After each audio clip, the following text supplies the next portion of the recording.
What is up, team? Welcome back to the Red Storm Rapid Reaction Podcast. I'm Pat Kane. That's Cole Adshaw. And yesterday, St. John's picks up their 11th straight win. They moved to 20-5 on the season, and they take out Providence, avenge their previous loss 11 games ago now at home against Providence, and avenge the hard foul on Hopkins in the second half by Duncan Powell. Cole, I know you didn't get a chance to see this one live, but you've seen the highlights, you've seen the reactions. How you feel about this 11th straight win? St. John's white hot. Road Warriors, 10th, I believe, 10th straight Big East road win for St. John's, 11th straight game in a row. Just white hot. Dylan Darling, absolute huge set of church bells on that kid with an absolutely heroic performance. Dylan Mitchell filling up the stat sheet despite getting ejected. 6 rebounds, 6 assists, 3 steals. Great game from him. Just happy for Bryce Hopkins. That had to be a crazy emotional day for him returning to Providence. Providence fans are just absolute scumbags. His dad having to be removed for quote unquote safety reasons. Like, it's just incredible that they're allowed to act like that. Duncan Powell is an absolute embarrassment. Like, he should not suit up again for the rest of the season, although I sincerely doubt Val Ackerman has the cojones to do anything there. But, it was the definition of get a win and get out of there type game. Like, survive in advance, get the W, and move on. Don't lose another game to this terrible program.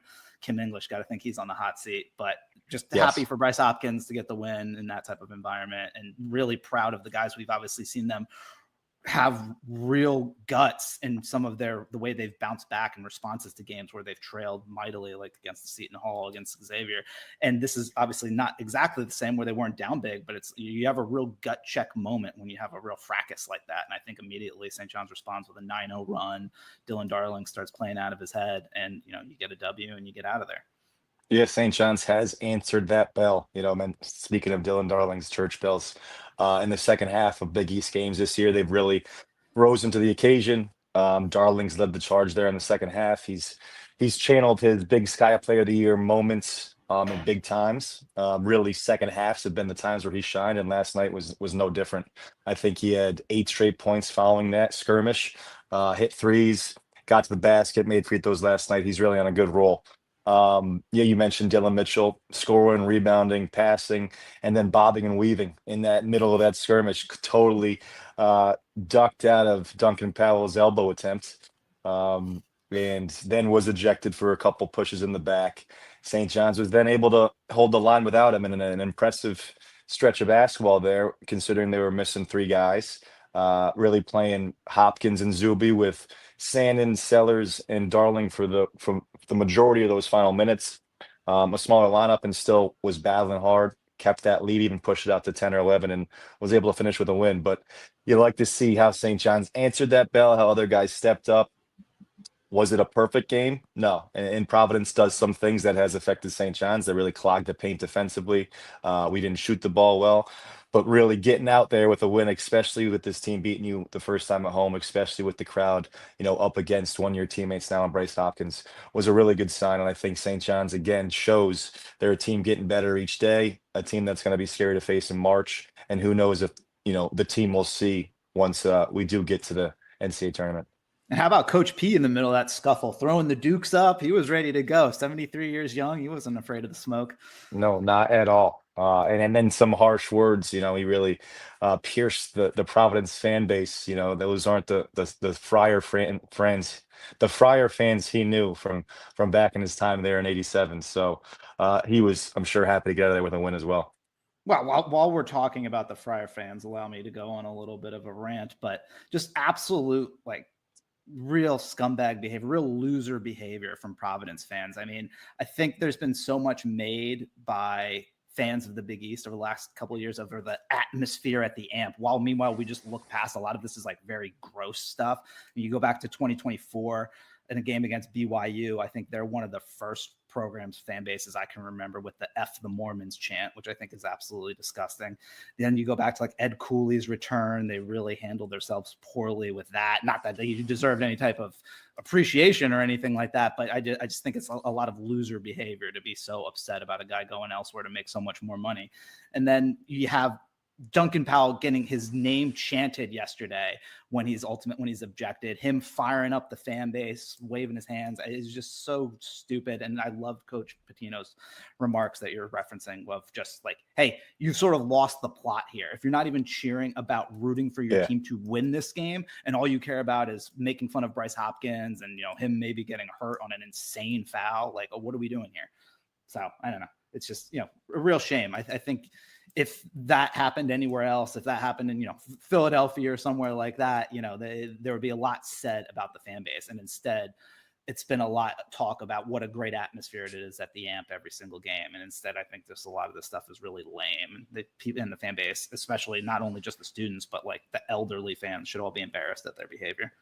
Yeah, definitely wasn't a good light shown on that program yesterday. I get it. Fans don't have much to cheer for on the basketball court right now.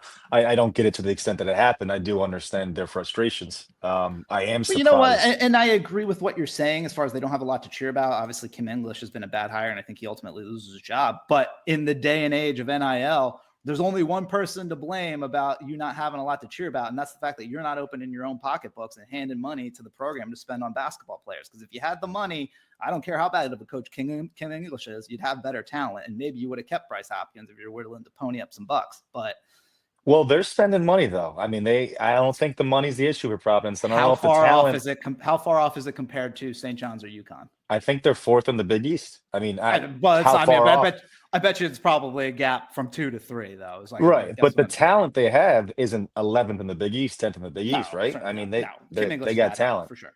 He's going to get the X. He's going to get the X. I am surprised though. You could pony up a few more bucks and be number 1 in the Big East, and then you'd be, having a lot more to root for. Sure.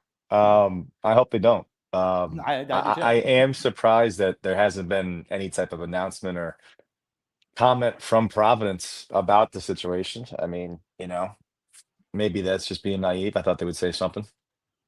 Regret the situation. He shouldn't play again for the rest of the season. He should be off. Agreed. He should be off of the Providence program. It shouldn't even be a decision left up to the Big East. It should be that Kim English and the AD there have already handled it, but they won't. And he'll get 3 or 5 games. Our guys who left the bench will get a game, and then we'll be dealing with a short bench against Marquette, and I'll be upset about that.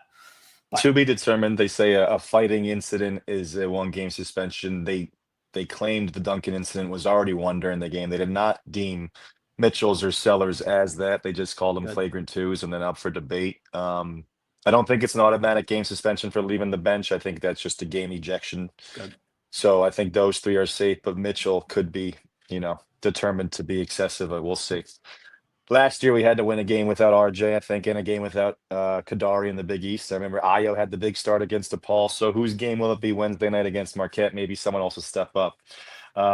Let's take a look at the box score. It was Darling in the second half carrying the scoring load, but it was an effort shared by many. Zuby, quietly, another great game, 13 points, 11 rebounds, 4 assists. Didn't play. I think he only played 12 minutes in the first half. Another game where St. John's got out early. Made plays early. Hold on, I got the wrong box score up. I think there we go. 14 points, 4 rebounds, 3 assists, 1 steal. My mistake there. 32 minutes. That's 20 minutes he played in the second half because he played 12 first half minutes. To some St. John's fans' dismay, Rick was experimenting with some lineups in the first half. Kelvin Odie got a minute here. Ayo got some minutes there. Lefty got it in the second half. Actually, Ayo didn't get any minutes in the first half. But St. John's let an early lead wither away to eventually a 1-point deficit. Right before the hard foul we just discussed ensued.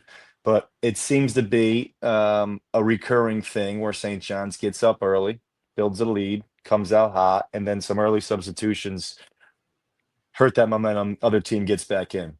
I don't have as much of an issue with it, knowing that it's always more of a bigger picture approach. And obviously, you don't want to see those leads dwindle. You're hoping you bring those subs in and they keep that lead or they build that lead more. And sometimes it doesn't happen. But I think Rick is more worried about the game results and the end of season results than he is those first half results.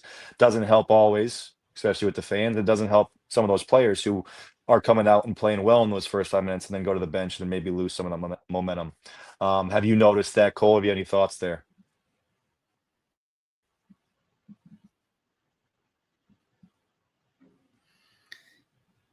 Yeah, I think we were talking beforehand a little bit about Ian Jackson and his confidence, and you see this huge turnaround that we've seen here in sort of the second half of the season in Dylan Darling's performance. And you really hope that that spark can be flipped in Ian Jackson. Obviously, we know what an amazing coach Rick Pitino is, and I truly believe if anybody can get him right, that it is Rick. Rick talked a little bit before this game about needing to get Ian Jackson some more minutes, potentially playing him a little bit more at the 2, presumably alongside Dylan Darling, something you and I have been saying we've wanted to see for quite a while now. I think I sincerely hope that we see some form of resurgence from Ian Jackson. You can tell there's some confidence issues going on there. He's looking over his shoulder after every mistake that he makes. I believe Rick hopefully can get a switch flipped here because we're going to need him, especially come Big East tournament time, come NCAA tournament time. You need all your players playing at peak level, and Ian Jackson has the talent. He just hasn't necessarily really shown it for a full 40 minutes for really since he's been since he's been put into the starting lineup. I think eventually we can see this unlocked, but he has the talent to demand more than 15 minutes a game. Yeah, and I think what he needs to just do is study the guys who are getting more minutes than him and what are they doing that he's not. And it's not just the turnovers and missed shots. I mean, that happens with everybody out there. Perfect example yesterday in the Providence game in the second half. Jackson gets outrun for a loose ball. I mean, clearly was in front of Jones on Providence, and Jones ran from behind him, around him, and got the loose ball. And eventually, Providence scored on that same possession. And in that same possession, it was Jackson who didn't try to protect the rim. He watched him go right by, and didn't slide over and help.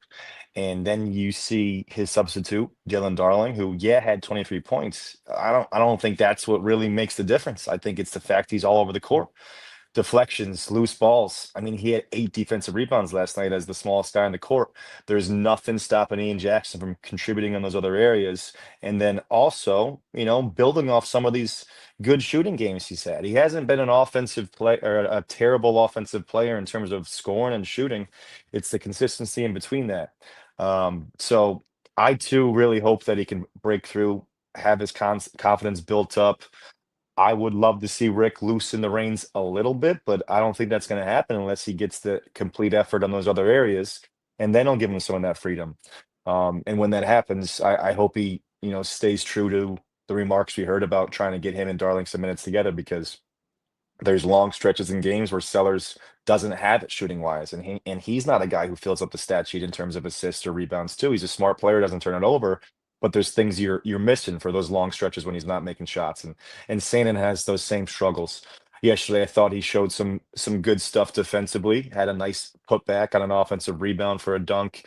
Had a nice block there on Vox. It led to a technical foul. Obviously, you don't want to see that, but I don't know if he blocks that shot and is able to slide his feet and make that play without fouling a couple weeks ago. So progress there as well.